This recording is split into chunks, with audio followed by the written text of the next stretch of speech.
Hello दोस्तों, आज की इस वीडियो में बात करेंगे KSP टैबलेट के बारे में। इस टैबलेट के बारे में आज हम आपको कंप्लीट जानकारी देंगे, जैसे इसका कंपोजिशन क्या है, किस कंपनी द्वारा इसको बनाया जाता है, कितना इसका प्राइस है, क्या क्या इसके यूज़ होते हैं, यानी कौन कौन सी समस्याओं को दूर करने के लिए इस टैबलेट का इस्तेमाल किया जाता है, ये टैबलेट कैसे काम करती है, कितनी डोज पेशेंट को दी जाती है और किस तरीके से इसको लेना चाहिए, क्या क्या इसके साइड इफ़ेक्ट होते हैं और आपको क्या क्या सावधानी ध्यान में रखनी है, इन सब बातों के बारे में आज की इस वीडियो में डिटेल में डिस्कस करेंगे। तो वीडियो को पूरा देखें। सबसे पहले हम बात करते हैं इस टैबलेट के कंपोजिशन के बारे में। तो इसमें निमोसिलाइड 100 मिलीग्राम और पैरासीटामोल 325 मिलीग्राम की स्ट्रेंथ में प्रेजेंट है। कंपनी के बारे में बात की जाए तो Khandelwal laboratory private limited company का ये प्रोडक्ट है। प्राइस के बारे में बात की जाए तो 10 टैबलेट का प्राइस 30 रुपये है। ये जेनेरिक प्रोडक्ट है, आपको MRP से कम दाम पर आसानी से किसी भी मेडिकल स्टोर पर मिल जाती है। अब हम बात करेंगे इसके यूजेस के बारे में, क्या क्या इसके यूज होते हैं, कौन कौन सी समस्याओं को दूर करने के लिए इस टैबलेट का इस्तेमाल किया जाता है। तो इस टैबलेट का इस्तेमाल मुख्यतः दर्द और बुखार को दूर करने के लिए किया जाता है, लेकिन इसके साथ साथ और भी कई प्रकार की समस्याओं को ये टैबलेट दूर करती है। जैसे सिर दर्द की समस्या को दूर करती है, माइग्रेन की, गठिया यानी अर्थराइटिस की समस्या में भी इस टैबलेट का इस्तेमाल किया जाता है। दांतों के दर्द में इस टैबलेट का इस्तेमाल किया जा सकता है।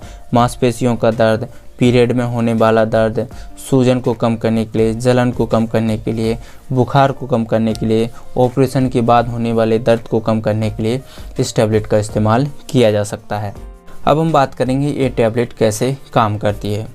तो इसमें जो निमोसिलाइड मेडिसिन है, ये एक non steroidal anti inflammatory drug होती है जो प्रोस्टाग्लैंडिन केमिकल के प्रभाव को ख़त्म करती है।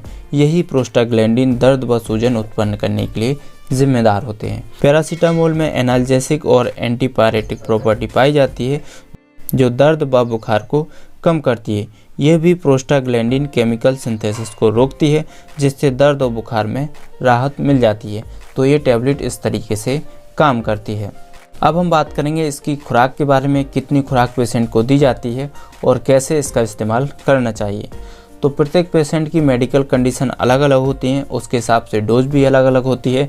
जैसे मरीज का वेट कितना है, मरीज की एज क्या है, पुरानी मेडिकल कंडीशंस क्या है, रोग की गंभीरता कितनी है, रोग का प्रकार क्या है, ये सारी कंडीशंस आपके डॉक्टर चेक करते हैं। चेक करने के बाद डोज प्रिस्क्राइब करते हैं। तो इसलिए हमेशा आपको अपने डॉक्टर की सलाह से ही इस टैबलेट का इस्तेमाल करना चाहिए। सामान्य डोज एडल्ट के लिए जो 12 साल से अधिक उम्र के होते हैं, उनके लिए एक एक टैबलेट दिन में 2 बार दी जाती है, लेकिन आपको हमेशा अपने डॉक्टर की सलाह से ही इस टैबलेट का इस्तेमाल करना चाहिए।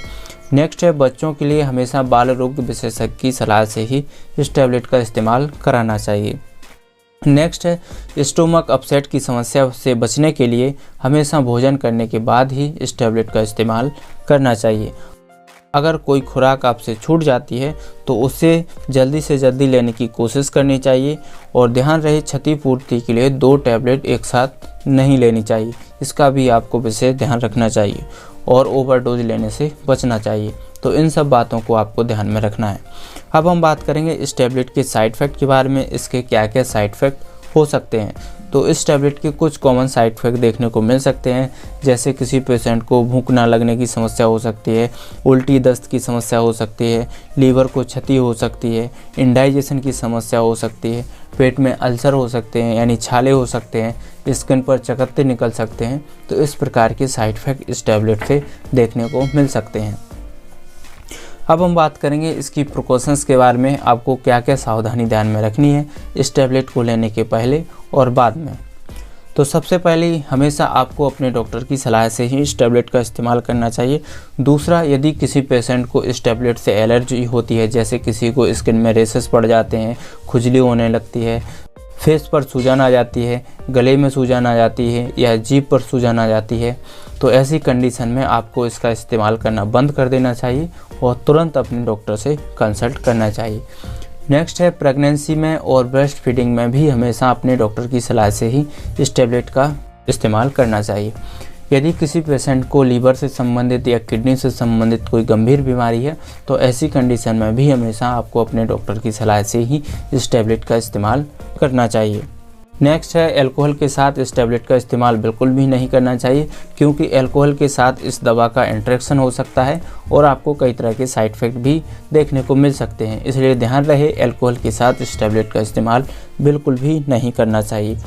नेक्स्ट है, यदि आपकी पहले से कोई दवाइयाँ चल रही हैं और इस टैबलेट को आप लेना चाहते हैं तो हमेशा डॉक्टर की सलाह से ही इस टैबलेट का इस्तेमाल करना चाहिए, क्योंकि ये आपस में इंटरेक्शन कर सकती हैं। आपको कई तरह के साइड इफ़ेक्ट हो सकते हैं या कई तरह के एडवर्स इफ़ेक्ट भी हो सकते हैं। इसलिए ध्यान रहे इस टैबलेट का इस्तेमाल करने से पहले हमेशा आपको अपने डॉक्टर की सलाह से ही इसका इस्तेमाल करना चाहिए। तो उम्मीद करता हूँ आपको जानकारी अच्छी लगी होगी। अगर आपको वीडियो पसंद आई है तो उसको लाइक करें, शेयर करें और दवाइयों से जुड़ी जानकारी पाने के लिए हमारे चैनल को सब्सक्राइब ज़रूर करें।